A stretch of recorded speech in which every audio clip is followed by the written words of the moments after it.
Welcome to the Scoop with Dukes. I'm your host, Philip Dukes, aka DukesTheScoop. Check me out on Twitter and Instagram at DukesTheScoop. Please be sure to hit the like and subscribe button. And if you are not a member, please go to the description, scroll to the bottom, hit the link, become a member. We greatly appreciate it. This is the CU Scoop. I got my man Jay Smith back again from Primetime CFB in the building. Jay, what's going on? We're trying to do this, man. Bus fans, please. It's okay. I promise. Things are gonna work out at some point. Speaking of bus fast, we just got to talk about what's going on lately. Um, Dog. so I saw a video you had on your page, and if you aren't subscribed to Primetime CFB, please go over there. He's got great content, and sometimes you'll see me over there. Yeah. But uh, you got a video where it's a lot of people that are upset about Coach Prime bringing Ice Cube to practice after a loss. Why do you think people are so upset about not, in your opinion, why are people so upset about that? Look. So when I was looking through those comment sections and stuff, man, like truth be told, a lot of people they feel like it's theatrics. They feel like it's a whole bunch of extra. And Prime is more concerned about stroking his ego and having his famous friends around rather than coaching and teaching these kids. And I'm in the opposite form of that, right? I kind of pointed out in the video, for the most part, that you bring Cube in as a motivator. He helps motivate and let them know, hey, it's like, think about it with your own kids.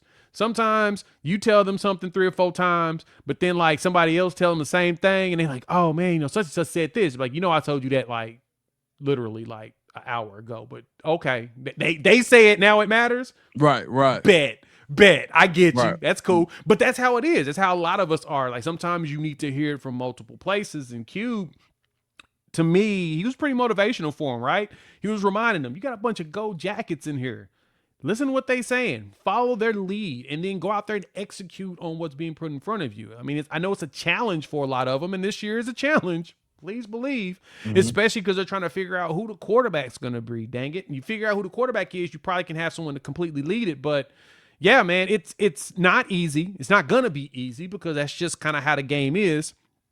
To me, fans want to see some W's. They're expecting continuity from last season, but I think everybody's panicking a little early, even though there are some red flags out there. Let's fast forward life. Let's jump in the time machine. 5 years from now, Jay Smith is the biggest name in sports, multi millionaire, and Coach Prime invites you back into the time machine to come Yeah. talk to this team as a celebrity friend. What would you say if you were called upon to talk to this team? If I was brought in to talk to this team, the first thing I would ask them is what's pushing them. I don't care Mm. about NIL. I don't care about none. What's pushing you as a person? You like you've got to have something in you that wants you to be great, and that's for any of us. You got to put the dedication to it. Like the biggest thing that I have learned from the greats in all industries, media, sports, business, is they have an obsession with the process. They're obsessed more with the process than the end result because the Hmm. end result is always a result of the process. And so, what are you doing and what are you feeding yourself to be great today? That way, tomorrow you're just feeding off of what you did last time. Keep that continuously going because it doesn't feel like they're quitting. Let's put it this way. It doesn't feel like they're not engaged either. It's just it more so feels like scheme is just not working with the type of talent that's on the team today. And so to me, if they just, pull up their quote unquote bootstraps, get out there and say, hey, we ain't gonna let them run on us no more. Go out there and push them. To me, when you let a team run all over you, that's just you getting punked. And I know a lot of these dudes shouldn't be getting punked. That's a great way to put it when it says they should not be getting punked, right? It's like sometimes you've got guys and you look at the defensive line and you look at the linebackers and you say, I can see how that's happening. But Colorado is like you look at the guys you have on the D line, you look at the linebackers, and you say, hold up, they got the talent. This isn't like what is it? And then automatically the blame goes to the coaching staff. When you think about execution versus coaching, Which do you think is more important in your opinion? And we can specifically talk about Colorado. Do you think it's more an execution thing? Do you think it's more of a coaching thing, or would you say it's just like they've got equal fault when it comes Yeah, to the 1 and 2 start? yeah, man. I think it's an equal fault on this one. I think it's one the. I think if we're gonna look at it this way, I'm gonna look at the coordinators.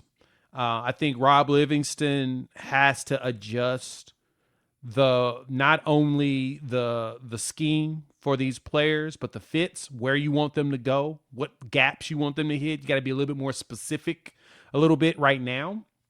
And I think with Shermer, man, you got to get into K Salt's ear and say, dog, throw the ball deeper, run it. Like it's okay. I don't want you to be Shador. I don't want you to hold the ball and have 5 minutes before you throw the ball. No, 5 seconds or whatnot. I want you to look, go through your progressions, and if you don't see it, go. And then as Shermer, I would also make sure I put in those plays where K-Salt ain't got to think. It's hike, boom, two, bow, and you throw it. It's most likely going to be open because you got to give him those moments to give those mental reps. Because I know K-Salt's got it. I saw him do it at Liberty. Dog, when he was at Liberty, he was balling. Like the talent was off the charts. You're like, okay, he can do this. I mean, a quarterback doesn't throw for 3,000 and run for 1,000 and not have talent. Period. Right. In college at Period. this level, everybody don't do that. Like if everybody could do it, everybody would do it, but they don't. Hello. So he's there. He's got that. We just need him to show it. Same thing goes with the defensive side, man. And honestly, I think the biggest issue that I'm seeing as I'm watching this more, it's at the linebackers right now. It's French, it's Hughes. It's them figuring out how to make sure, because they're learning. They've even admitted that it's a learning curve for them.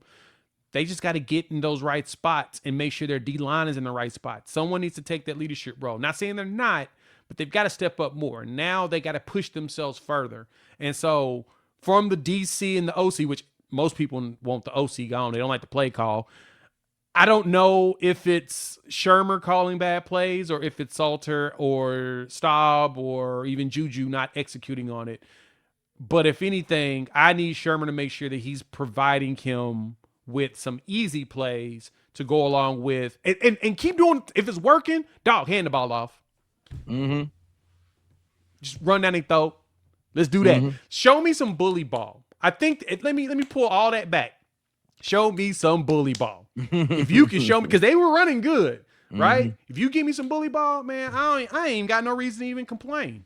Everybody loves bully ball. Not you won't find a single fan that won't say, "Well, I mean, I wish we throw for 300." Nah, if we just run it down your throat, keep doing it. Right. Show me. Absolutely. and you got the Hogs up front to do it now, right? You think about Xavier Hill, you think about Jordan C. Now I've been saying all week. They asked, any show I've been on where they've asked me, it's like, Dukes, what do you want to see? I want to see running power behind Jordan C. in the left side of the line. Mm-hmm. Just get your and Coach Carl Reed, shout out to him, Coach Carl Reed. He was on the morning run with myself, Uncle Neely, and Chico. And Coach Carl Reed talks about a lesson that he learned from Bobby Petrino, which is FTS, feed the studs, right? You want 80% of the time, you want the ball in your best two playmakers' hand, and that last 20, you want it in your third best guy's hand. And I thought about it, and I said, you know what? Maybe that first 40% that we're talking about is Jordan Seaton. Maybe he's the overall best player on this offense. So why wouldn't I want to see him be put in a position where, you can really like it's not him running the ball, but if he creates like if he's road grading, it's almost like he's the star of the play. He's the focal point. Yep. But I want you to jump back into your motivational speaker bag. What do you say? Because we've seen all of the internet trolls and people in the comments. People are saying stuff like, if I was Caden Salter, I wouldn't play another down for Coach Prime. Oh, why did they do Caden Salter like this? And and I know he's not this type of guy. Right. But let's say he was the type of guy that read all the comments and he was down and he was depressed because he didn't play last week. What would you say to a guy like Caden Salter as he prepares to lead this team again after watching Staub lead the team last week? I'd be like, K-Salt, you've done this before, right? You were a Tennessee recruit, went to the Vols, transferred out, went to Liberty. Then you went out there and you balled out. You proved all the doubters wrong. Came to Colorado, game one, things didn't look like they should have looked for a quarterback with your experience. Understood, new scheme, learning new stuff. Yeah, happened. So everybody's going to be down on you there. Then you get taken out. Just go back out there, show them who you are, dog. Show them your game. Go out there and take over.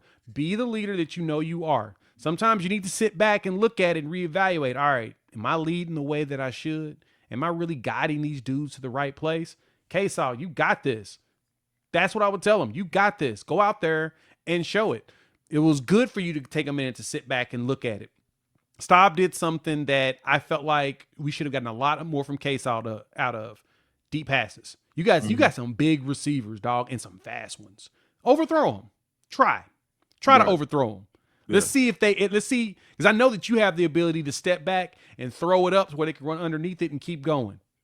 Do more of that. Keep your mind and I say that specifically because this offensive line is rated in the top 15 in college football in pass blocking grades. They are really good at blocking. Really, you got time. PFF numbers, and I'm like, dog, they giving you time. Like it's not for a lack of it. All you got to do is get rid of the ball. Now, you may feel like, and this is me saying this to K-Saw, you may feel like your receivers ain't open. Throw them open. Put it in a spot where you think they can get to, and let them go figure it out.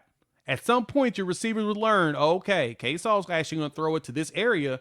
I better get there and do that. In time, that rhythm is going to work out. As I know, bringing in portal guys, especially bringing in dudes in the spring, makes it tough, man, in the summertime. I understand. It takes time to get a rhythm with them. And you got a lot of them that came in the spring. Just keep throwing it to the spot. They'll get there. It's all that matters. Last question. Do you feel like Colorado fans are overreacting to the 1-2 start? I'm going to preface that by saying that you lose to a Georgia Tech team that we now see is beating Clemson as well. They're a pretty good team, and I've got a feeling that Willie Fritz is on the verge of putting together something at Houston as well. So when you look at those two losses, two quality losses, are Colorado fans overreacting to the 1-2 start? I feel like they are. I'd say this Wyoming game is going to tell us a lot about Colorado. They finished this game out and they covered the spreads like 13 and a half, 14. It's a 2-touchdown spread. Colorado goes out there and owns it like they're supposed to. I'd say we're definitely overreacting. Colorado struggles against Wyoming, in which Wyoming typically has a really good defense.